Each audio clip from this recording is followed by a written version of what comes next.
Good day everyone, welcome again to another episode of Tax Training, and today I will discuss to you BIR form number 1600 WP. So this form enhanced on January 2010, and this is for the remittance of percentage tax on winnings and prices withheld by racetrack operators. BIR form 1600 WP. Line number 1, we have for the period from 2. And then line number 2, amended return, yes or no. And then the number of sheets attached and any taxes withheld, yes or no. For the background information, we have the tax identification number, RDO code, and the category of withholding agent, whether private or government. Line number 8, you have to fill up the withholding agent's name. For individual, last name, first name, and middle name, and for non-individual, the registered name. The registered address. Line number 11 are their payers availing of tax relief under special law or international tax treaty, yes or no. If yes, specify. Part 2 is the computation of the tax. So, alphanumeric tax code, nature of payment, tax base, tax rate, and then tax required to be withheld. So for the alphanumeric tax code WB191, the nature of payment is tax on winnings from double, forecast, quinilla, and trifecta bets on horse races paid by government withholding agent. So the tax base, the amount on winnings, and then the rate is 4%. Tax required to be withheld. So you just multiply the tax base by 4% and there you have the tax required to be withheld. WB192 is tax on winnings on prices paid to winners of winning horse race tickets other than double forecast, quinilla, and trifecta bets, and owners of winning race horses paid by government withholding agent. So you have the tax base and the tax rate is 10%. WB193, tax on winnings from double forecast, quinilla, and trifecta bets on horse races paid by private withholding agent. Tax rate is 4%.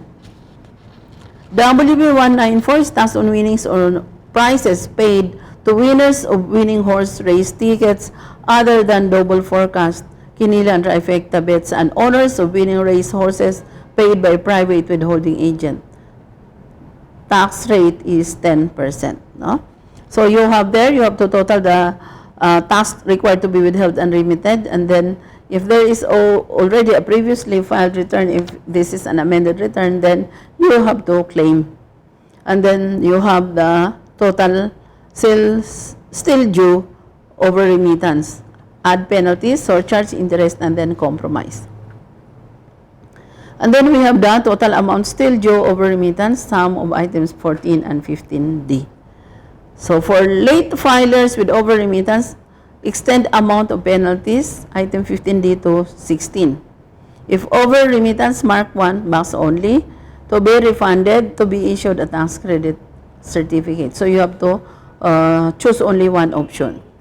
Attachment to BIR form 1600 WP, alphabetical list of payers, format only. So, for the period from to withholding agent in withholding agent name. So, for the format, you have to follow the information required. Schedule 1.1, alphabetical list of payers from whom taxes were withheld. Attach additional sheets if necessary. Sequence number, pays details, tax identification number including branch code, individual or corporation, last name, first name, middle name for individuals, or registered name for non-individuals. And then we have the ATC or alphanumeric tax code, income payment or tax withheld details, the nature of payment, the amount, the tax rate, the tax required to be withheld. And then you have there the total. This return, 1600 WP, is signed under the penalties of perjury by the taxpayer authorized representative or accredited tax agent. So you have there the tax agent accreditation number of attorney's roll number, and the title position of signatory, the date of issuance, the TIN of signatory, and the date of expiry. And then part 3, you have there the details of payment. So for the guidelines and instructions, there form number 1600 WP, who shall file this form? This return shall be filed in triplicate, so you have to prepare 3 copies, by operators of race tax for remittance of withholding of percentage tax on race, horse prices, and winnings on horse racing bets. No? So when and where to pay, or file and remit, the return shall be filed and the tax paid within 20 days from the date the tax was deducted and withheld with the authorized agent bank located within the jurisdiction of the Revenue District Office where the withholding agent's place of business is located.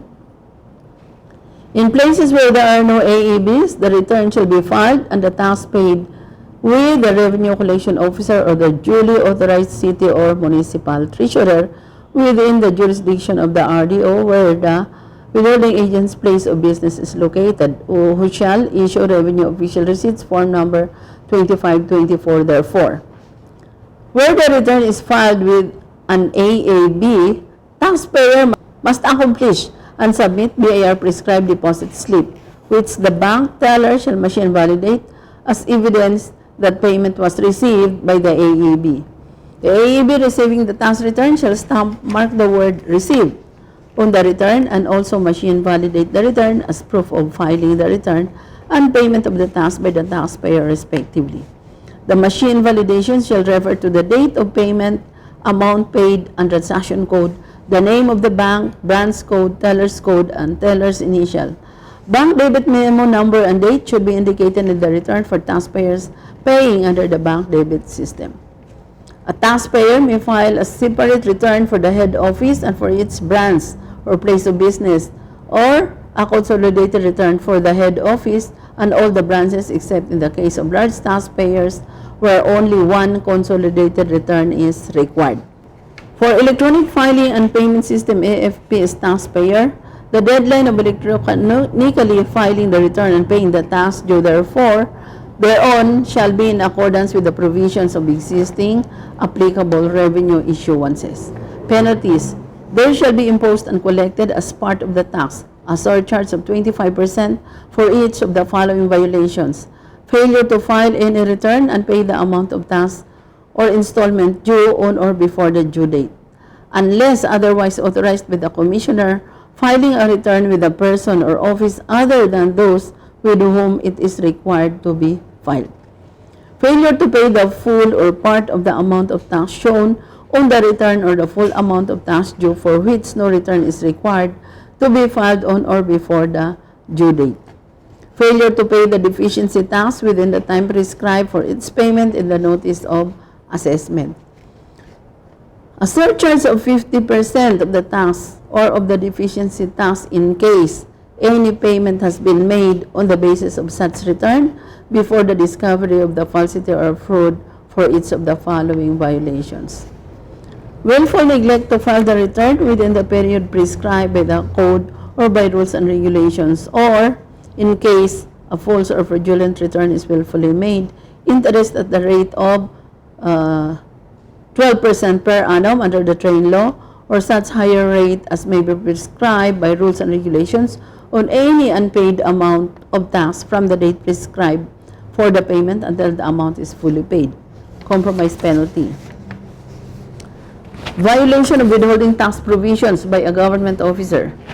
Every officer or employee of the government of the Republic of the Philippines or any of its agencies and instrumentalities, its political subdivisions, as well as government-owned or controlled corporation, including the Bangko Sentral ng Pilipinas, who under the provisions of the Code as amended or regulations promulgated thereunder is charged with the duty to deduct and withhold any internal revenues tax and to remit the same in accordance with the provision of the Code as amended, and other laws shall be guilty of any offense herein the law specified, and upon conviction of its act or omission be fined in a sum not less than 5,000 but not more than 15,000 pesos, or imprisoned for a term of not less than 6 months and 1 day but not more than 2 years or both. No? So may kulong po. Those who fail or cause the failure to deduct and withhold any internal revenue tax under any of the withholding tax laws and implementing regulations. Those who fail or cause the failure to remit taxes deducted and withheld within the time prescribed by law and implementing regulations. And those who fail or cause the failure to file a return or statement within the time prescribed or render or furnish a false or fraudulent return or statement required under the withholding tax laws and regulations. If the withholding agent is the government or any of its agencies, political subdivisions or instrumentalities, or a government-owned or controlled corporation, the employee thereof responsible for the withholding and remittance of the tax shall be personally liable for the additions to the tax prescribed by the National Internal Revenue Code. Attachment required. Alphabetical list of payees indicating the following. So these are the information required for the alphabetical list. Tax year and month, TIN of payee, name of payee, alphanumeric tax code, nature of payment, amount of payment, tax rate, tax required to be withheld. Page blank of blank. Using the format prescribed reflected in the tax return if the same cannot be accommodated in the return. Note, all background information must be properly filled up. All returns filed by an accredited tax representative on behalf of a taxpayer shall bear the following information. For CPAs and other individuals, practitioners, and members of GPPs, General Professional Partnership, taxpayer identification number or TIN, and certificate of accreditation number, date of issuance, and date of expiry. For members of the Philippine Bar, individual practitioner, or members of GPPs, taxpayer identification number or TIN, attorney's roll number or accreditation number if any. The last 4 digits of the 13-digit TIN refers to the branch code. TIN, taxpayer identification number. The ATC in the alphabetical list of payees shall be taken from the list of ATCs in Part 2 of this form or return. This is an enhanced version, the BIR Form 1600 WP, or the remittance return of percentage tax on winnings and prizes. No? This is withheld by the racetrack operators. No? So with this, I would like to say thank you and good day.